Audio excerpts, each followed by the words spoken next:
And now we've got geese, airplanes. That's just the way of it, you know? What can I say?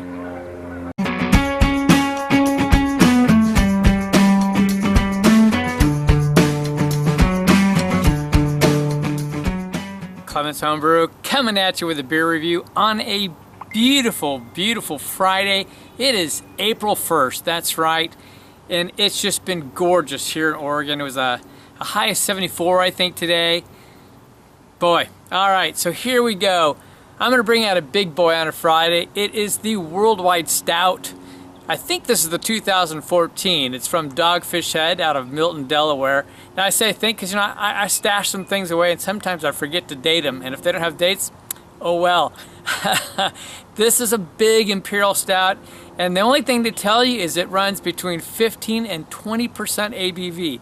That's big enough. 70 IBUs. So we're gonna get this little beast from Sam opened and give it a try. Well, not much in the way ahead, but there's no surprise there with a big boy like this. And yeah, you know, I got so much light behind me here. This is the sun's right over there. I'm getting nothing. This is just a black beast. It really is. Let's get the nose. Wow, that's interesting. I'll put it that way because I got my first impressions I love, and I got this like huge oak and earthiness and this really deep like plum, a little bit of deep raisin. They're dark fruits, but they're really deep, just saturated in the oak, it seems like to me. Yeah, very rich. I know I'm getting like a dark chocolate, almost like a dark bitter chocolate. And I'm getting some ethyl alcohol aroma. You're definitely getting, I mean, like a clear white alcohol kind of a scent, like a rubbing alcohol. And I know this is a bit cold bringing it out, so I'll come back to the nose in a bit. I'm just thirsty. It's Friday, let's be honest. So we'll get back to that, but we're gonna jump in. Cheers.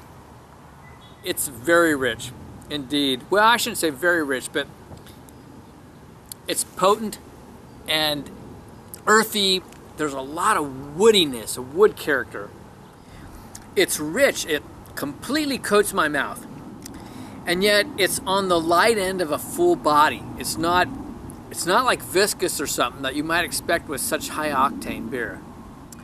And the dark fruits, there's a lot of dark fruits. At this point, I mean, there's definitely age on this. This is no 2015, I know that. So it could be a 2014, it could go back to maybe 2010. I wish I could tell you which. And I'm thinking it might be the older one because it has gone super earthy.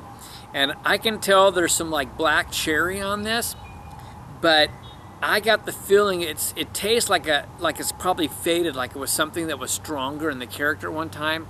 And now you're kind of getting like this, a little bit of this woodsy prune juice kind of thing and raisins going on. Now, I mean, I don't know if you had prune juice before. Prunes, I like prunes. Prune juice, it's just a little bit different.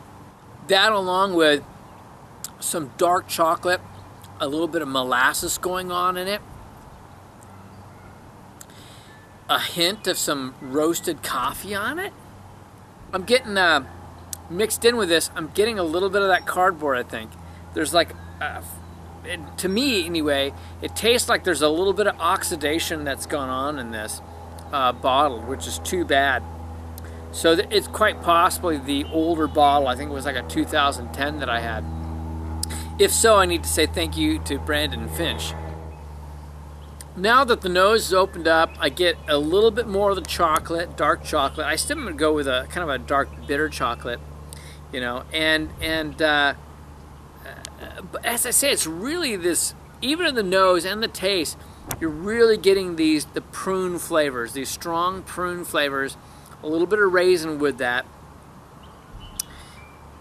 The molasses is just hints thereof, just like the coffee. They're just really light hints. There's not a lot of that. There is some dark cherry tone going through it that's blended in with those dark fruits. It's an interesting beer. I think this could have aged even longer, but unfortunately I do think there's a light bit of oxidation on it, which takes away from it. But wow, kind of a unique beer. I kind of wish now, and if I see this again, I think I'll grab a bottle fresh and drink it fresh to see what it's like at that point. I think in terms of style on Imperial Stouts, you know, it's fun, it's good, it's unique, but at this point in the game, I think it's still in the excellent category, but I'm going to give it a 90. Yeah, just a straight up 90. It's just right on that border edge. Now, in terms of overall, and this might sound strange to you, that I'm going to go up. This is not even close to a typical Imperial Stout in any way, shape, or form. But in terms of overall, I kind of appreciate these earthy tones and stuff that's aged, you know. Maybe it's because I've aged. I have no idea. But I'm going to give it a 92 overall. It's a fun beer. I'm enjoying it.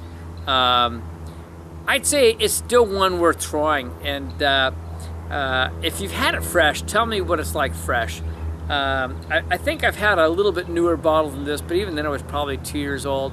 Here it is again. It's the Worldwide Stout from Dogfish Head out of Milton, Delaware. Man, you know, this is some fun stuff. They put out great beers. I do love Dogfish Head.